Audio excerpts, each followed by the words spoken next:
بسم الله الرحمن الرحيم. الحمد لله رب العالمين، والصلاة والسلام على نبينا محمد وعلى آله وصحبه أجمعين.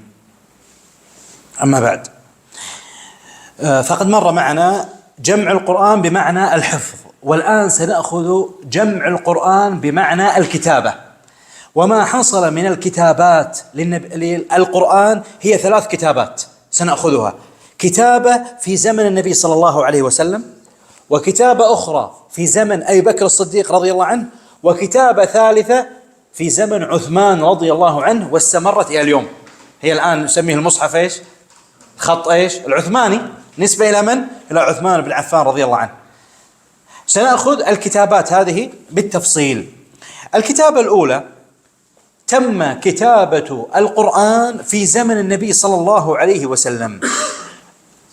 لماذا كتب في زمن النبي صلى الله عليه وسلم؟ ما الأسباب؟ ما الدواعي لأن يكتب القرآن في زمن النبي صلى الله عليه وسلم؟ ذكروا في الكتاب سببين. السبب الأول: حتى يتمكن غير النبي صلى الله عليه وسلم من حفظ القرآن. لما يكتب يسهل عليك أن تأخذه وتقرأه وتكرره، فحتى يحفظ ولا يكون عرضة للنسيان لغير النبي صلى الله عليه وسلم، لأن الله عز وجل تكفل بالحفظ النبي صلى الله عليه وسلم فقط أن يحفظه، وسيسخر الله عز وجل لغير النبي صلى الله عليه وسلم من يحفظ القرآن، لكن لا بد من اتخاذ الأسباب، وهذه منها الكتابة. السبب الثاني أن الله سبحانه وتعالى سمى القرآن كتابا في مواضع من القرآن، مثلا في سورة البقرة: ألف لام ميم ذلك الكتاب لا ريب فيه. فإذا هو القرآن من أسمائه الكتاب، فإذا هذا من الدواعي أن نكتبه حتى يكون كتابا. طيب، إذا كان كتب القرآن في زمن النبي صلى الله عليه وسلم، من هم كتاب الوحي؟ من الذين كتب القرآن في زمن النبي صلى الله عليه وسلم؟ من هي الفئة من الصحابة التي كانت متخصصة لكتابة القرآن؟ ذكر أهل العلم عندنا في الكتاب ما يقارب 25 كاتبا للنبي صلى الله عليه وسلم. هؤلاء مهمتهم الكتابة. منهم حتى تحفظ، تذكرون قلنا أشهر من حفظ القرآن من؟ كذلك هنا أشهر من كتب القرآن من كتاب الوحي الخلفاء الراشدين 4. أضف عليهم زيد بن ثابت وأبي بن كعب، معاوية، ويزيد ابن أبي سفيان رضي الله عنهم أجمعين. طيب،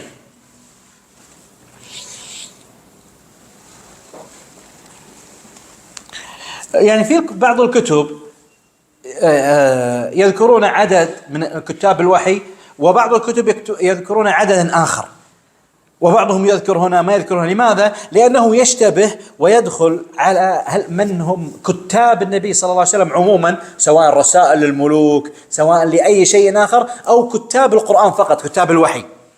فلأن يشتبه هذا بهذا، فأحيانا يتداخل هذا بهذا. المهم الأمر يسير إن شاء الله. المسألة التي بعد ذلك قالوا دلالة تعدد كتاب الوحي، يعني هذا العدد الكبير يدل على ماذا؟ يدل على أمور. الأمر الأول أن النبي صلى الله عليه وسلم من أراد النجاح والفلاح في دنيته وفي دنياه وفي أخراه فعليه أن يقتدي به. لماذا؟ لأن من حسن الإدارة ومن حسن استثمار الطاقات بالدول أو بالمجتمعات أو كذا أن تجعل الناس تخصصات. فكان النبي صلى الله عليه وسلم يفعل هذا، عنده فئة متخصصة لكتابة الوحي، كتابة القرآن، وهناك رجل آخر للأذان، هناك رجل آخر لمثلا الصدقة يحفظ الصدقة، هناك رجل آخر لمبعوث سفير للدول. فهذا استثمار الطاقات المختلفة من الصحابة رضي الله عنهم، هذه نأخذها فائدة من النبي صلى الله عليه وسلم. الشيء الثاني شدة حرص النبي صلى الله عليه وسلم على حفظ القرآن. الشيء الثالث تجنب السهو والخطأ في كتابة القرآن، فمن أخطأ في كتابة آية صححت من غيره، لأن هناك عدد من الصحابة من يكتب القرآن. كذلك لتحقيق تواتر كتابة القرآن كتواتر حفظه، فيكون القرآن منقولا بالتواتر حفظا وكتابة. طيب، ما هي الصفات التي كانت تتخذ لمن يختاره النبي صلى الله عليه وسلم لكتابة القرآن؟ ذكروا لك صفتين. الصفة الأولى العدالة، فيجب في من يكتب أن يكون عدلا، يجتنب كبائر الذنوب ويجتنب الصغائر، لا يصر على كبيرة ولا يداوم على صغيرة، ويجتنب خوارم المروءة، لا، هم على درجة من العدالة العظيمة. الأمر الثاني الضبط. معنى الضبط الحفظ أو المهارة في الكتابة، أن يكون كاتب الوحي ضابطا متقنا عالما بالكتابة ماهرا بها. ما ينفع أن يتخذ واحد كاتبا للقرآن وهو لا يعرف أن يكتب. وهذه يعني وقعت قصة عجيبة لمن تخلف عنه صفة العدالة، وكيف أن الله سبحانه وتعالى عاقبه بعقوبة عظيمة. في الصحيحين عن أنس بن مالك رضي الله عنه قال: كان رجل نصرانية، في رجل نصراني ثم أسلم، فكان يقرأ، فأسلم وقرأ البقرة وآل عمران، فكان يكتب للنبي صلى الله عليه وسلم، كان يعرف الكتابة، فالرسول صلى الله عليه وسلم جعله كاتبا.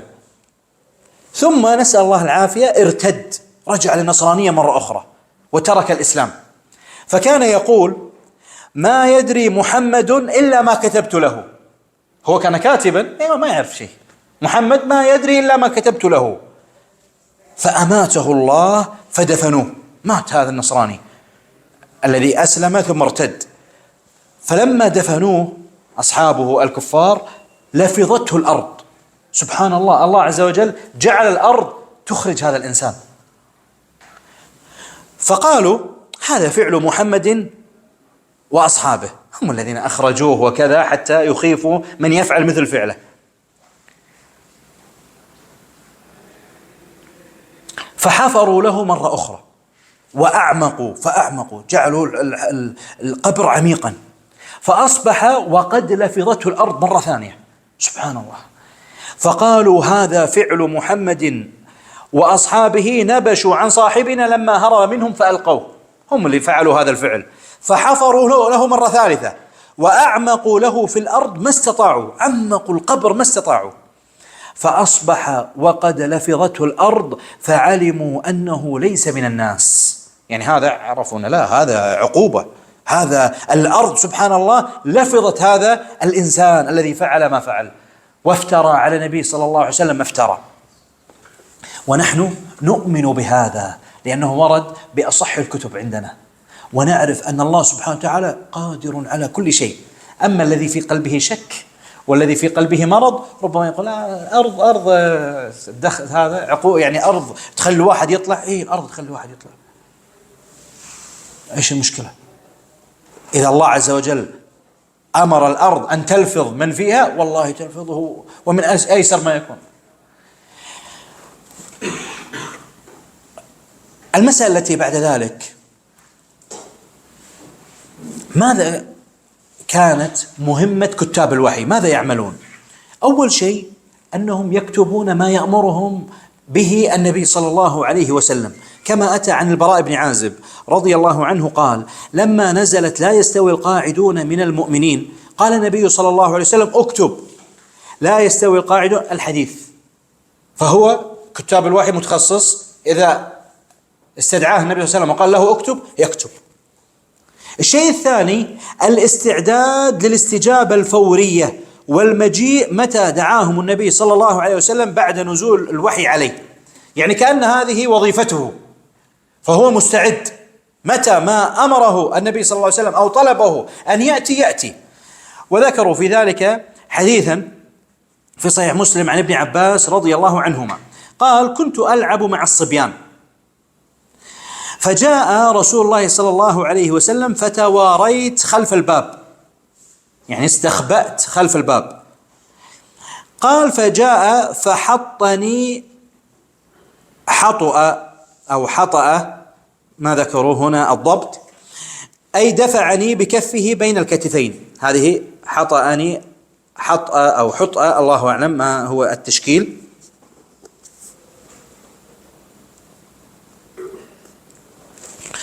وقال اذهب فادع لي معاوية. معاوية رضي الله عنه كان من كتاب الوحي، فقال الرسول عليه الصلاة والسلام لابن عباس اذهب فادع لي معاوية. فقال ابن عباس فجئت فقلت هو يأكل، فقال له الرسول صلى الله عليه وسلم اذهب فادع لي معاوية مرة ثانية، فذهب إليه ابن عباس وقال هو يأكل، فقال النبي صلى الله عليه وسلم لا أشبع الله بطنه، هذا في صحيح مسلم. وفي رواية للبيهقي فما شبع بطنه أبدا. قال دل الحديث على أن كاتب الوحي يجب أن يكون مستعدا للاستجابة إذا دعاه النبي صلى الله عليه وسلم لأداء مهمته في كتابة الوحي. هذا هو ما استنبطوه من هذه الرواية. ومن يطعن بالصحابة رضي الله عنهم يستدل بمثل هذا الحديث على الحط على معاوية رضي الله عنه وأرضاه، وهذا استدلال باطل. بل معاوية رضي الله عنه خال المؤمنين، وهو صحابي جليل، ونتقرب إلى الله عز وجل بحبه والترضي عليه واتباع سنته. طيب، وهذا الحديث لا أشبع الله بطنه أو في صحيح مسلم، هذه لها عند أهل العلم تخريجات، منها أن الرسول صلى الله عليه وسلم قال في الصحيح اللهم من سببته من المسلمين أو لعنته أو دعوت عليه فاجعلها رحمة وصلاة عليه، أو كما قال صلى الله عليه وسلم. فهذا حتى لو صدر من النبي صلى الله عليه وسلم دعاء على أحد من الصحابة رضي الله عنه، فالنبي صلى الله عليه وسلم دعا الله عز وجل أن يجعلها رحمة ودعاء له. هذا التخريج الأول. التخريج الثاني لا أشبع الله بطنه، هذه من الكلمات التي تقال عند اللسان. العرب عندهم كلمات تقال على ألسنتهم ولا يقصدون ظاهر معناها، مثل عندنا في الكويت إلى الآن نقول الله يغربله فعل كذا كذا. ممكن هذا الوالد يقول لي ولده، صح؟ لو تقول أن تدعو على ولدك يقول لا لا لا ما قصدت يعني، ولو من عوام الناس، صح ولا لا؟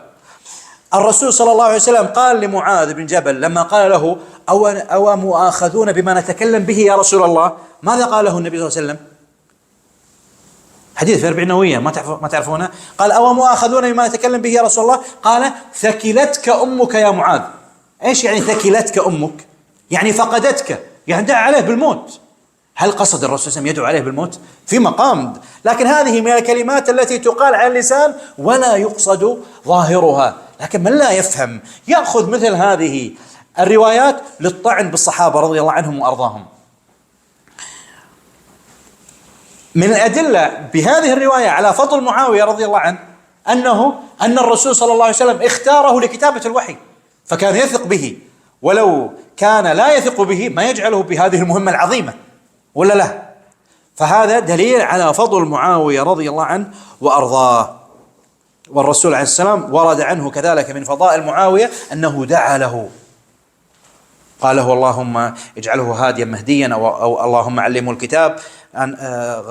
نسيت لفظ الحديث، لكن ثابت دعا له النبي صلى الله عليه وسلم، فهو صحابي جليل مثل باقي الصحابة رضي الله عنهم وأرضاهم. طيب،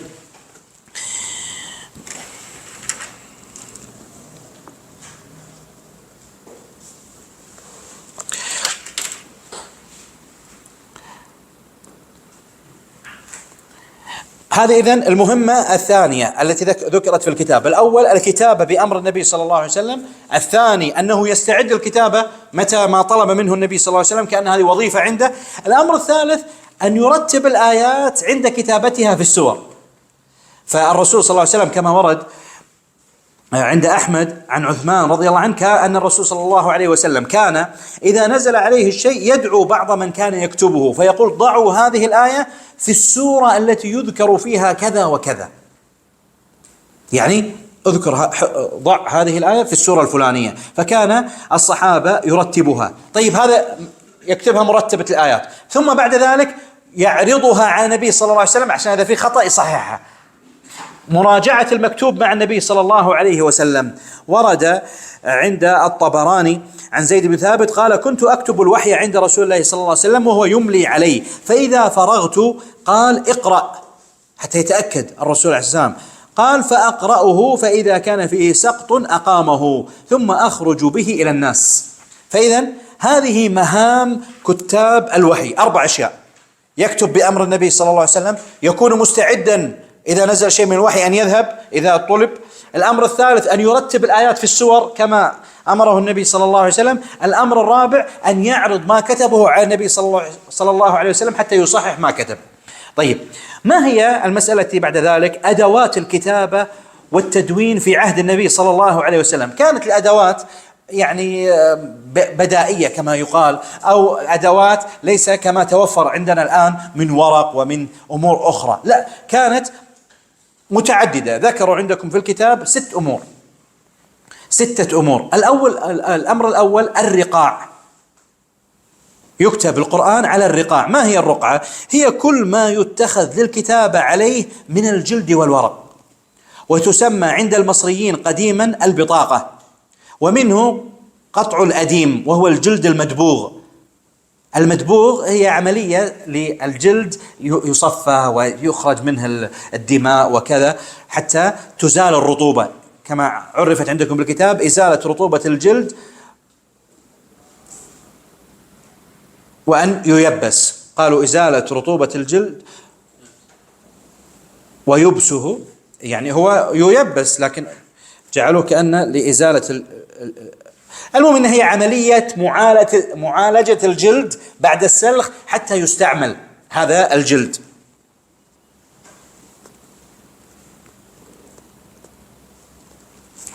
طيب، فإذن هذه الأداة الأولى وهي الرقاع، رقعة جلد تكتب عليها. الأداة الثانية اللخاف. ما هي اللخاف؟ هي الحجارة البيضاء الرقيقة المسطحة التي يكتب عليها شيء من الآيات على صخر.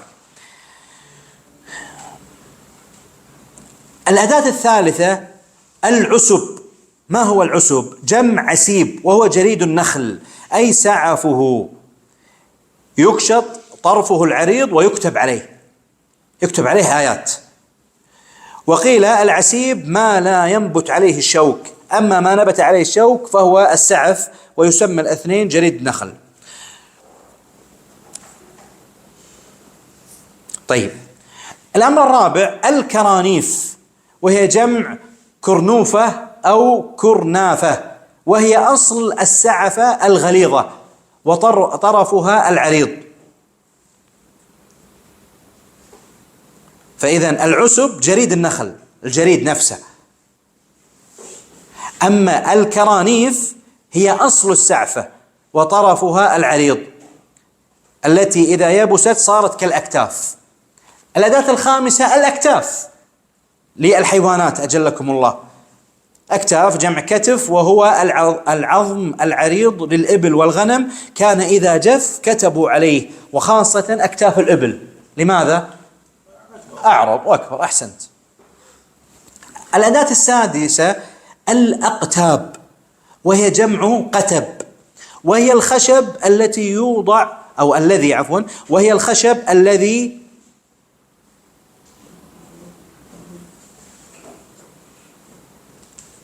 يعني وهي يرجع للقتب، وهو الخشب الذي يوضع. هنا قالوا وهي يعني الأقتاب، وهي ترجع إلى الأقتاب. الخشب الذي يرجع إلى الخشب، يعني وهي ترجع إلى الأقتاب.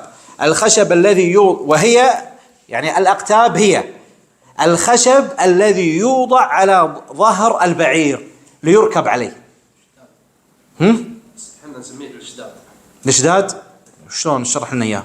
وين مكان؟ نفس المربع كأنه كشن يوضع على ظهر البعير يركب عليه الراية فوق ظهر نفس السج. ايه. طيب، هذا يكتب عليه، الخشب الذي يوضع على ظهر البعير ليركب عليه، هذا القتب. ومنها الإبل القتوبة التي عليها أحمالها وقت. طيب هذا المعاني اللغوية. طيب ما الدليل على هذه الأمور الستة أنها كانت تكتب؟ من القرآن قال الله عز وجل: يتلو صحفا مطهرة، والصحيفة هي كل ما يكتب عليه، وهذا يدل على وجودها في عهد النبي صلى الله عليه وسلم. طيب من السنة عن زيد بن ثابت رضي الله عنه كما يأتينا في كتابته للقرآن في عهد أبي بكر، قال: فتتبعت القرآن أجمعه من العسب واللخاف وصدور الرجال. فقال: من العسب واللخاف وصدور الرجال. هذا في البخاري. وأيضا عند أحمد عن زيد رضي الله عنه قال: كنا عند رسول الله صلى الله عليه وسلم نؤلف القرآن من الرقاع. نؤلف يعني نجمع، ليس كالمعنى اللي عندنا نؤلف يعني نخترع، لا يعني نجمع، تؤلف هذا مع هذا. طيب من الرقاع. وأيضا عن البراء بن عازب عند البخاري قال: لما نزلت لا يستوي القاعدون من المؤمنين الآية، قال النبي صلى الله عليه وسلم: ادعوا لي زيدا وليجئ باللوح والدواه، أو في أظن أنا الإداوة والدواء يعني والكتف، أو الكتف والدواء. طيب فهذه أمور تدل على أن هذه هي كانت أدوات الكتابة. طيب المسألة التي بعد ذلك: ما هي المزايا للكتابة للقرآن في زمن النبي صلى الله عليه وسلم؟ مزايا كتابة القرآن في زمن النبي صلى الله عليه وسلم. الأول ترتيب الآيات. ترتيب الآيات، فكان القرآن المكتوب في زمن النبي صلى الله عليه وسلم مرتب الآيات. ما يمكن أن تفتح الفاتحة حتى لو كان على لخاف أو أقتاب أو عسب أو كرانيف أو كذا، عندك عظم إبل قاعد تقرأ فيه سورة الفاتحة، ما يمكن أن تقول مالك يوم الدين الحمد لله رب العالمين إياك نعبد. لا، مرتب الآيات. هذه أول ميزة، مرتب الآيات. طيب هل السور كانت مرتبة؟ مسألة فيها خلاف، بعض أهل العلم قال مرتبة وبعض أهل العلم قال لا ليست مرتبة، لأنه هو مجموعة بمكان واحد. فلان عنده كرنوفة كاتب عليها، وفلان عنده قتب كاتب عليها، وفلان عنده رقعة، غير مرتبة السور. أما الآيات داخل هذه الأدوات مرتبة. طيب هذا الأول، ترتيب الآيات. أما السور مسألة خلافية.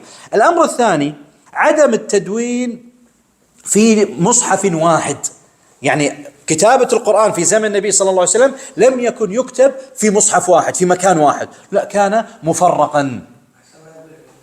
لا، لأن المدة 23 سنة، اليوم في غزوة نزل آيات اكتبوها على الحجارة اجعلها عندك، فلان بعد سنة كتب خلها عنده، ما لم تجمع في مكان واحد.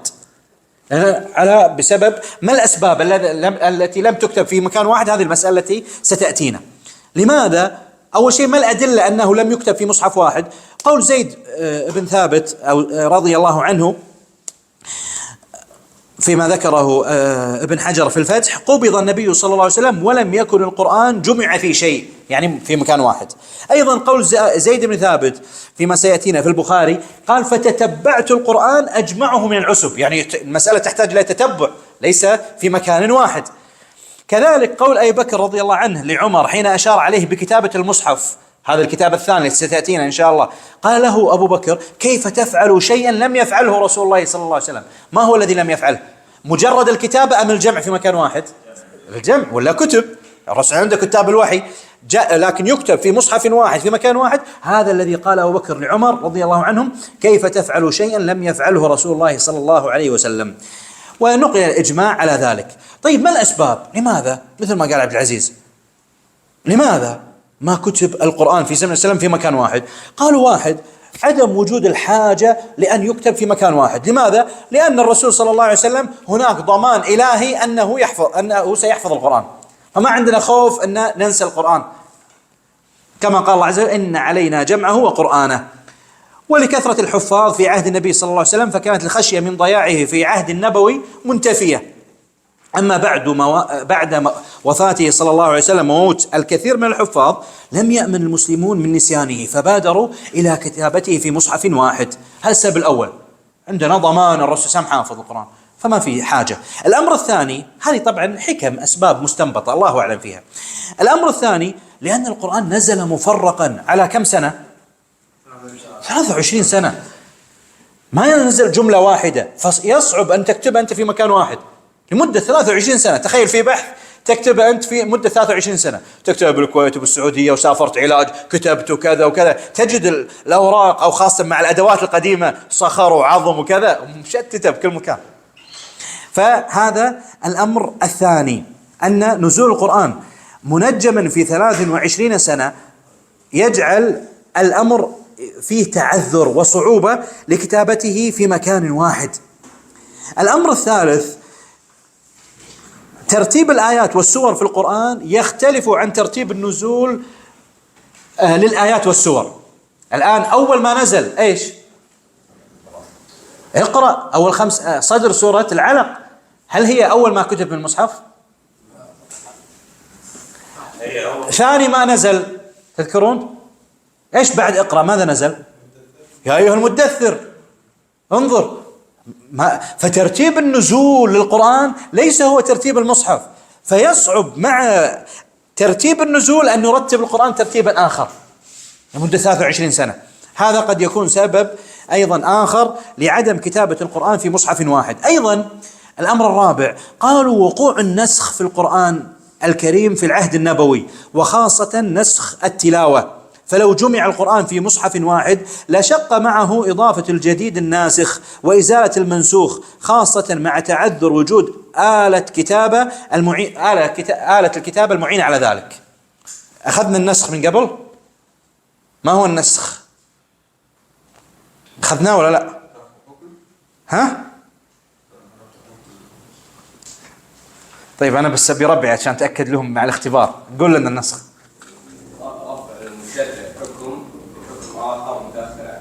أحسنت.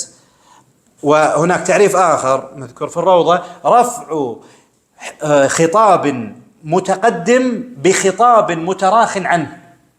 رفع خطاب متقدم، آية متقدمة نزلت بآية أخرى أتت بعدها، فهذه الآية الثانية ترفع الآية الأولى، هذا هو النسخ. قد ترفعها من ناحية اللفظ نسخ التلاوة، وقد تنسخها من ناحية المعنى الحكم فقط. فعندنا مثلا من الآيات التي كانت من القرآن ونسخت تلاوتها، تعرف مثال عليها؟ هي طيب أنت السؤال لك، كلهم هم عارفين الناس. لا يا أخي، أقول لك آية نسخت نسخ تلاوة، هي ما ذكره العلم: والشيخ والشيخة إذا زنيا فارجموهما البتة. مرت عليكم في القرآن؟ هذه كانت موجودة في القرآن لكن نسخت، رفعت، هذه منسوخة تسمى، هذا هو النسخ. نسخت التلاوة أما المعنى موجود، أن الزاني الشيخ المتزوج يرجم. عندنا من الآيات نسخ حكمها لكن التلاوة موجودة، من يعرف دليل؟ قال الله عز وجل: والذين يتوفون منكم ويذرون أزواجا وصية لأزواجهم متاعا إلى الحول. الآن المرأة إذا توفى عنها زوجها كم تجلس؟ سنة كاملة أم 4 أشهر و10؟ فنسخت بالآية الأخرى: يتربصن 4 أشهر و10. انظر، هذه موجودة التلاوة لكن نسخ الحكم، أبطل الحكم، رفع الحكم. فنرجع لموضوعنا الآن، هذا هو النسخ. نرجع لموضوعنا، لماذا لم يكتب القرآن في مكان واحد في مصحف واحد في زمن النبي صلى الله عليه وسلم؟ لأن هناك آيات منسوخة، فيصعب الآن تكتب مع الآلات طبعا مع الأدوات القديمة أن تكتب ثم تمحو ثم كذا، فيكون متفرقا، والله أعلم.